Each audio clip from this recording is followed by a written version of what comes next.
বাংলাদেশে জঙ্গিবাদ মাথাচাড়া দেবে না আশ্বাস প্রধান উপদেষ্টার। নিম্নচাপের প্রভাবে উপকূলে গুড়ি গুড়ি বৃষ্টিপাত, শীতের তীব্রতায় জনজীবনে ভোগান্তি এবং টঙ্গীতে তুরাগ নদের ব্রিজ ভেঙে ট্রাক পানিতে বিকল্প পথে চলতে অনুরোধ গাজীপুর মেট্রোপলিটন পুলিশের। অভিনন্দন ভোরের পাতার সংবাদ সারা দেশে, সাথে আছি মৌমিতা মৌ। শুনছিলেন সংবাদ শিরোনাম, এবার বিস্তারিত। দেশে জঙ্গিবাদ মাথাচাড়া দেবে না বলে জানিয়েছেন অন্তর্বর্তী সরকারের প্রধান উপদেষ্টা ডক্টর মোহাম্মদ ইউনূস। ব্রিটিশ সাময়িকী দ্য ইকোনমিস্টকে দেয়া এক সাক্ষাৎকারে একথা জানান তিনি। বাংলাদেশে জঙ্গিবাদের ঝুঁকি নিয়ে প্রশ্ন করলে প্রধান উপদেষ্টা বলেন, আমি আশ্বস্ত করছি যে বাংলাদেশে জঙ্গিবাদ মাথাচাড়া দেবে না। তরুণেরা ধর্ম নিয়ে নিরপেক্ষ, তারা নতুন বাংলাদেশ গড়তে চায়। এই তরুণেরা পুরো বিশ্ব পরিবর্তন করতে পারে। এটা শুধু একটি দেশ বা আরেকটি দেশ পরিবর্তনের বিষয় না।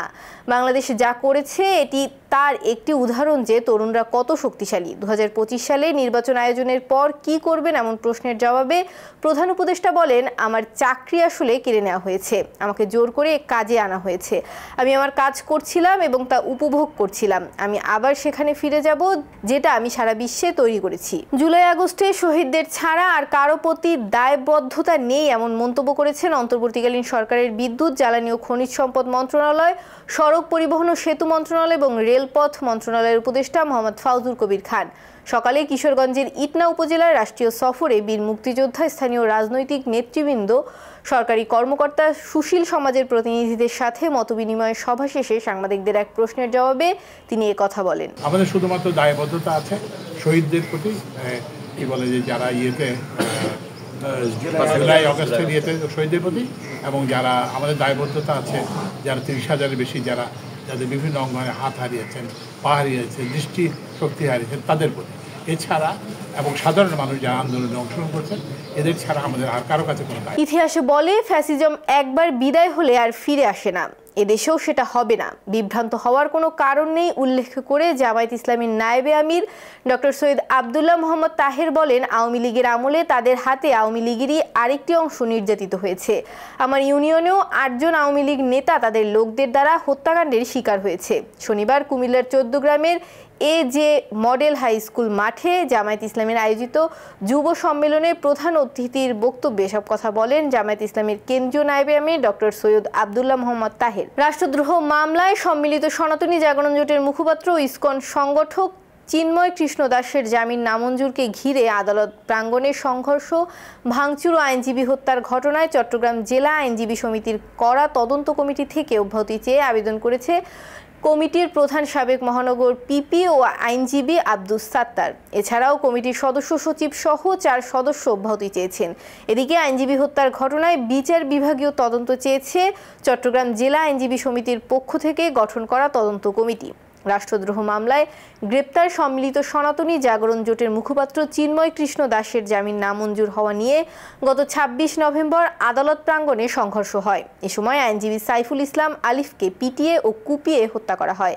এ ঘটনায় সাইফুলের বাবা জামাল উদ্দিন বাদী হয়ে 31 জনের নাম উল্লেখ করে হত্যা মামলা করেন। এছাড়াও পুলিশের উপর হামলা, কাজে বাধা দান এবং আইনজীবী ও বিচার প্রার্থীদের উপর হামলা ও ককটেল বিস্ফোরণের ঘটনায় আরও 6টি মামলা দায়ের করা হয়। নজরদারি না থাকায় নিষিদ্ধ সত্ত্বেও রাজধানীর সব বাজারে পলিথিন বিক্রি ও ব্যবহার হচ্ছে, ফলে চরম হুমকির মুখে পড়ছে পরিবেশ। ব্যবহৃত ওইসব পলিথিনের আশ্রয়স্থল হচ্ছে ময়লার ভাগাড় ও জলাশয়। এসব পলিথিন শেষ পর্যন্ত মাটি ও পানির সঙ্গে মিশে পরিবেশের জন্য মারাত্মক বিপর্যয় ডেকে আনছে। এছাড়া যত্রতত্র পলিথিন পুড়িয়ে ফেলার কারণেও পানি, বায়ু ও মাটি দূষিত হচ্ছে। ইউনেস্কোর তথ্য মতে প্রতি বছর 10 লাখ সামুদ্রিক পাখি প্লাস্টিক দূষণের কারণে মারা যায়। 1 লাখ সামুদ্রিক স্তন্যপায়ী প্রাণী প্লাস্টিক বর্জ্যের কারণে মারা যায়। পরিবেশবিদদের মতে পলিথিন তৈরিতে ক্ষতিকারক কেমিক্যাল ব্যবহৃত হয়। পলিথিন এমন একটি পণ্য যা মাটির সঙ্গে মিশতে আনুমানিক 1500 বছর সময় লাগে। বরগুনায় সুগন্ধি বোম্বাই মরিচ চাষ করে লাখপতি হয়েছেন সুনীল মণ্ডল নামের এক কৃষক। সুনীলের নার্সারিতে মরিচ বিক্রির পাশাপাশি বিক্রি করা হয় মরিচের চারাও। মরিচ ও মরিচ গাছের চারা বিক্রি করে বছরে আয় করেন লাখ লাখ টাকা। সুগন্ধি হওয়ায় সুনীলের মরিচের সুখ্যাতি ছড়িয়ে পড়েছে পার্শ্ববর্তী জেলাসমূহেও। সুনীলের দেখাদেখি অনেকেই আগ্রহী হয়ে উঠেছে মরিচ চাষাবাদে। কৃষি বিভাগের পক্ষ থেকেও দেয়া হচ্ছে প্রযুক্তিগত সহযোগিতা। বরগুনা প্রতিনিধি মিরাজ খানের পাঠানো তথ্যচিত্রে বিস্তারিত জানাচ্ছেন তাসনোভা ঐশী। বরগুনা সদর উপজেলার হেউলিবুনিয়া গ্রামের কৃষক সুনীল মণ্ডল ছোটবেলা থেকেই স্বপ্ন দেখতেন নার্সারি ব্যবসা করবেন। পারিবারিক নানা টানাপোড়েনের মধ্যে মাধ্যমিকের গণ্ডি পার হলেও আর বেশি দূর এগোয়নি তার পড়ালেখা। এরপর শুরু করেন নার্সারি ব্যবসা। সেখানে তেমন একটা সফলতা না পেয়ে ভেঙে পড়েন তিনি। এরপর শুরু করেন মরিচ আবাদ। মরিচ আবাদ করেই লাভের মুখ দেখতে শুরু করেন সুনীল। এখন 1 একর জমিতে স্থানীয়ভাবে ঘৃতকুমারী হিসেবে পরিচিত মরিচ আবাদ করেন। বছরে 2 লাখ টাকা ব্যয়ে তার ক্ষেত থেকে মরিচ বিক্রি হয় 8 লাখ টাকা। এখন পর্যন্ত 3 লক্ষের মতো বিক্রি হয়েছে। এতে খুবই অল্প খরচে লাভবান হচ্ছেন তিনি। সুনীলের মরিচ স্থানীয় বাজারে চাহিদা মিটিয়ে রপ্তানি হচ্ছে রাজধানী ঢাকা সহ দেশের বিভিন্ন জেলায়। এটা থেকে আমার সংসার চলে বহুদিন ধরে। এটা মোটামুটি জমি জমা কিনছি, আল্লাহ দিলে এটার দাম আমার ভালোই দেখছে। কয় লাখ বেশি হাত আর কেউ লিখতে পারিয়ে রাখে না। সংসার চলে বা নিজে ভালো স্বচ্ছন্দে আমার সংসার চলে এবং ভালো ব্যবসা বাণিজ্যটাই হয়। কৃষি অফিস কোনো পরামর্শ দেয় না, এর কোনো লোক আমার এখানে আয় না। এখানে আমি করি আর আমি এর ওষুধ আমি দিই। কৃষি অফিসের আমি চিনিও না, কিন্তু বড় একজন আছে হেল্লাগ মোটামুটি মাঝে মাঝে কথাবার্তা হয় ফোনে। সুনীলের মরিচের ক্ষেতে শুধু ফলই উৎপাদন করা হয় না, এখানে চারা উৎপাদন করেও বিক্রি করেন তিনি। মরিচ গাছের চারা ও ফলের সুখ্যাতি ছড়িয়ে পড়েছে সর্বত্র। তার সফলতা দেখে অনেকেই আগ্রহী হয়ে উঠেছে মরিচ চাষাবাদে। তাই অনেকেই দূর দূরান্ত থেকে ছুটে আসে তার কাছ থেকে মরিচের চারা সংগ্রহ করতে। যে কোনো একটা লোক যদি কৃষিকামে উদ্যোক্তা হইয়া একটা কিছু করতে পারে, এর পাশাপাশি এর দেখা দেখি আরো 2 জনে করতে পারলে সেই জিনিসটা এলাকার উন্নয়নেরই হবে। যেহেতু এই জিনিসটা, এই মরিচটা শুধু আমার এই এলাকায় থাকছে না, এটা ঢাকায়, চট্টগ্রাম, সিলেটে বিভিন্ন জায়গায় পৌঁছে যেতেছে। সেহেতু এর পাশাপাশি যদি আমরা আরো অনেকেই করি তাহলে জিনিসটা সারা দেশব্যাপী ছড়াই যাবে। তাহলে আমি সারা দেশ থেকে আমার এলাকায় কিছু অর্থ হইলেও আসতেছে, আর এই আশাতে আমাদের এলাকার কিছুটা উন্নয়ন হবে। সুগন্ধি মরিচের চারার দেখছি আর কি পত্রিকায়, ওটা দেখে আমি আসলাম যে আসলে এখানে কি আসলে সত্যি যে এই সুগন্ধি মরিচ পাওয়া যায় কিনা। তো দেখলাম যে আসলে এখানে অনেক সুন্দর ভালো মরিচ হয়েছে এবং মরিচগুলো বেশ সুগন্ধি এবং অনেক ভালো মানের। তো ওই জন্য আসলাম। এখন আমি 50টা চারা নিতে 50 থেকে 15 চারা নেব এখান থেকে। আসলে আমি ইউটিউব থেকে দেখছি, আমি বোম্বাই মরিচ খেতে অনেক পছন্দ করি। সেই আলোকে ওনার এখানে আসলাম, কিছু চারা নিলাম। নিজেও একটা ছোট মিনি বাগান করব, ছাদ বাগান বলেন বা বাসার সামনে বলেন, সেই জন্য আসছি। আর এই ভাইয়ের এই উদ্যোগটা অনেক ভালো উদ্যোগ। সে নিজে স্বাবলম্বী হয়েছে এবং বোম্বাই মরিচ আসলে রেয়ার, চাইলেই সবসময় আপনি বাজারে গেলেই পাবেন না। সেই উদ্যোগ থেকেই আমি এখানে আসছি, ভালো লাগছে। আর কিছু চারাও নিছি, আমি নিজে চাষাবাদ করব। আমি এই সুনীলের এই দেখিয়া, হ্যাঁ আয় বাণিজ্য দেখিয়া আমিও আমার জমিতে নিয়ে করি, আমিও এই আয় বাণিজ্য করার অপেক্ষা চেষ্টা করতে আছি। আমি এই পাকা মরিচ নিতে আসছি, এই আড়ি করিয়া চারা করিয়া আমি ওই বেল দিতে চাই।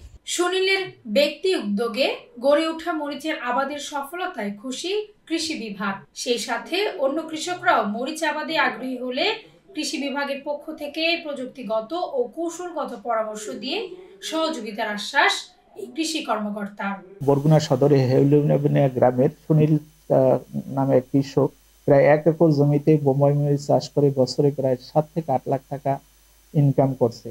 আমরা ব্লক পর্যায়ে উপসহকারী কৃষি কর্মকর্তাদের মাধ্যমে এবং কখনো কখনো আমরা সরাসরি কৃষককে কারিগরি প্রশিক্ষণ এবং পরামর্শ দিয়ে এই ফসলের উৎপাদন বৃদ্ধির লক্ষ্যে কাজ করে যাচ্ছি।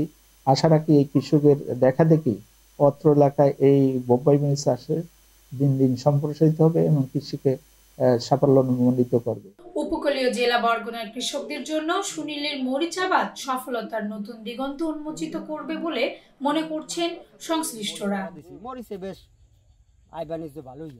ডেস্ক রিপোর্ট, ভোরের পাতা। ফরিদপুরে নগরকান্দায় আশ্রয়ন প্রকল্পের অসহায় হতদরিদ্র শীতার্থদের মাঝে শীতবস্ত্র কম্বল বিতরণ করেছে গণ অধিকার পরিষদ। শনিবার সকালে গণ অধিকার পরিষদের কেন্দ্রীয় সভাপতি নুরুল হক নূরের নির্দেশে উপজেলার মীরাকান্দা প্রকল্পের প্রায় 2 শতাধিক পরিবারের হাতে শীতবস্ত্র কম্বল তুলে দেন গণ অধিকার পরিষদের সালথা শাখার আহ্বায়ক ফারুক ফকির।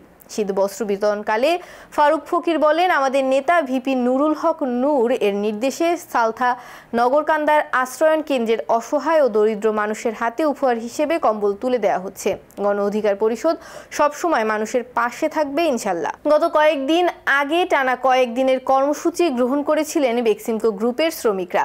সরকারের নির্দেশনার পর কয়েকদিন শ্রমিক আন্দোলন বন্ধ হলেও আজ থেকে আবার শ্রমিকরা সড়কে অবরোধ কর্মসূচি শুরু করেছে। বকেয়া বেতনের দাবিতে শনিবার সকাল থেকেই শ্রমিকরা মহাসড়ক অবরোধ করেছেন। এতে ঢাকা টাঙ্গাইল মহাসড়কে সকাল হতেই ব্যাপক যানজট সৃষ্টি হয়েছে। গাজীপুর চন্দ্র হতে নবীনগর ঢাকা পর্যন্ত এ যানজট দেখা গেছে। বেক্সিমকো গ্রুপের শ্রমিকদের সাথে সাথে বাণিজ্যিক এরিয়া বাইপেল আশুলিয়া ইপিজেড এলাকাতেও শ্রমিকরা সড়ক অবরোধ করেছেন।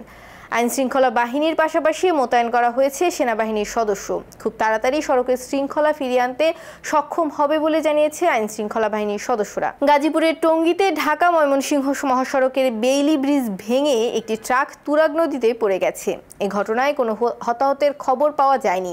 শনিবার ভোর 5টার দিকে দুর্ঘটনা ঘটে। এ ঘটনায় ওই সড়ক ব্যবহারকারী যানবাহন ও যাত্রীদের দুর্ভোগ বেড়েছে। গাজীপুর মেট্রোপলিটন পুলিশ জানায়, সকালে তুরাগ নদীতে ট্রাক পড়ে যাওয়ার তথ্য পাওয়ার পরপরই পুলিশ ঘটনাস্থলে যায়। ঘটনাটি সড়ক ও জনপথকে জানানো হয়েছে, তারা এই বিষয়ে ব্যবস্থা গ্রহণ করবেন। এদিকে এ ঘটনায় ওই সড়ক দিয়ে চলাচলকারী সকল যাত্রী ও যানবাহনকে টঙ্গী ব্রিজ এড়িয়ে বিকল্প সড়ক ব্যবহার করার জন্য অনুরোধ করা হয়েছে। বিকল্প পথে চলতে সামাজিক মাধ্যম ফেসবুকে একটি ট্রাফিক আপডেট জানিয়েছে গাজীপুর মেট্রোপলিটন পুলিশ। লালমনিরহাটের হাতীবান্ধা উপজেলার ডাউয়াবাড়ি ইউনিয়নে রাতের আধারে বিষাক্ত কেমিক্যাল প্রয়োগ করে মাছ ধরে চুরির অভিযোগ উঠেছে। স্থানীয় স্বপন মেম্বার সহ কয়েকজনের বিরুদ্ধে এসব অভিযোগ করেছেন হাতীবান্ধার স্থানীয় এক ব্যবসায়ী। শুক্রবার রাতে ভুক্তভোগী রফিকুল ইসলাম রফিকের একটি মাছের প্রজেক্টে এমন ঘটনা ঘটেছে। ওই ব্যবসায়ীর অভিযোগ, প্রতিপক্ষ স্বপন মেম্বার সহ কয়েকজন ব্যক্তি ওই জমি দীর্ঘদিন ধরে বেদখল করার চেষ্টা করে আসছেন। শুক্রবার দুপুরে এই জমি দখল করতে এসে জমির প্রকৃত মালিক সহ কয়েকজনকে মারধর করে আহত করেন। তবে এই ব্যাপারে জানতে অভিযুক্ত ইউপি সদস্য স্বপনের সাথে যোগাযোগের চেষ্টা করা হলেও তিনি সাড়া দেননি। টাঙ্গাইলের আশেকপুর বাইপাস এলাকায় বাস ও সিএনজি চালিত অটোরিকশার সংঘর্ষে সিএনজি চালক সহ 2 জন নিহত হয়েছেন। শনিবার সকালে ঢাকা টাঙ্গাইল বঙ্গবন্ধু সেতু মহাসড়কের আশেকপুর বাইপাস এলাকায় এ দুর্ঘটনা ঘটে। নিহতরা হলেন জেলার কালিয়াহাতি উপজেলা পাথালিয়া এলাকার সোহরাব হোসেন ও সদর উপজেলার করটিয়া এলাকার সুনীল পালের ছেলে প্রদীপ পাল। নিহত সোহরাব সিএনজি চালক ছিলেন। স্থানীয়রা জানান, সিএনজি চালিত অটোরিকশাটি মহাসড়কের আশেকপুর বাইপাস এলাকায় সড়ক পার হওয়ার সময় উত্তরবঙ্গগামী একটি দ্রুত গতির একটি যাত্রীবাহী বাস চাপা দেয়। এতে সিএনজিটি দুমড়ে মুচড়ে যায়। পরে স্থানীয়রা সিএনজির চালক ও ওই যাত্রীকে উদ্ধার করে টাঙ্গাইল মেডিকেল কলেজ হাসপাতালে নিয়ে গেলে কর্তব্যরত চিকিৎসক চালক সোহরাব হোসেনকে মৃত ঘোষণা করেন। দক্ষিণ পশ্চিম বঙ্গোপসাগর ও তৎসংলগ্ন এলাকায় অবস্থানরত সুস্পষ্ট লঘুচাপটি ঘনীভূত হয়ে পশ্চিম মধ্য বঙ্গোপসাগর ও তৎসংলগ্ন এলাকায় নিম্নচাপে পরিণত হয়েছে। এর প্রভাবে আকাশ ঘন মেঘাচ্ছন্ন রয়েছে। পটুয়াখালীর অনেক স্থানে সকাল থেকেই গুড়ি গুড়ি বৃষ্টিপাত হচ্ছে। সেই সঙ্গে বেড়েছে শীতের তীব্রতা। বৃষ্টি ও শীতে সবচেয়ে বেশি ভোগান্তিতে পড়েছে নিম্ন আয়ের মানুষ। গভীর সাগরে অবস্থানরত মাছ শিকারী জেলেরা পড়েছেন চরম বিপাকে। আবহাওয়া অফিস থেকে পটুয়াখালীর পায়রা সহ দেশের সব সমুদ্র বন্দরকে 1 নম্বর দূরবর্তী সতর্ক সংকেত দেখিয়ে যেতে বলা হয়েছে। সকল মাছ ধরার ট্রলার সমূহকে উপকূলের কাছাকাছি থেকে সাবধানে চলাচল করতে বলা হয়েছে। বিএনপির ভারপ্রাপ্ত চেয়ারম্যান তারেক রহমানের নির্দেশে দিনাজপুরের নবাবগঞ্জে বিএনপির উদ্যোগে দুস্থ শীতার্থদের মধ্যে শীতবস্ত্র বিতরণ করা হয়েছে। শনিবার দুপুরে নবাবগঞ্জ ডাক বাংলো চত্বরে প্রধান অতিথি হিসেবে বিএনপির জাতীয় স্থায়ী কমিটির সদস্য অধ্যাপক ডক্টর AZM জাহিদ হোসেন দুস্থদের হাতে শীতবস্ত্র তুলে দেন। এ সময় উপজেলা বিএনপি ও অঙ্গ সংগঠনের নেতাকর্মীরা উপস্থিত ছিলেন। উপজেলার 9টি ইউনিয়নের মোট 2000 দুস্থের মধ্যে শীতবস্ত্র বিতরণ করা হয়। সংবাদ শেষ করার আগে শিরোনামগুলো আরেকবার। বাংলাদেশে জঙ্গিবাদ মাথাচাড়া দেবে না, আশ্বাস প্রধান উপদেষ্টার। নিম্নচাপের প্রভাবে উপকূলে গুড়ি গুড়ি বৃষ্টিপাত, শীতের তীব্রতায় জনজীবনে ভোগান্তি। এবং টঙ্গীতে তুরাগ নদের ব্রিজ ভেঙে ট্রাক পানিতে, বিকল্প পথে চলতে অনুরোধ গাজীপুর মেট্রোপলিটন পুলিশের। এই ছিল আজকের ভোরের পাতা সংবাদ সারা দেশ। সর্বশেষ আপডেট পেতে চোখ রাখুন ভোরের পাতায়। ধন্যবাদ।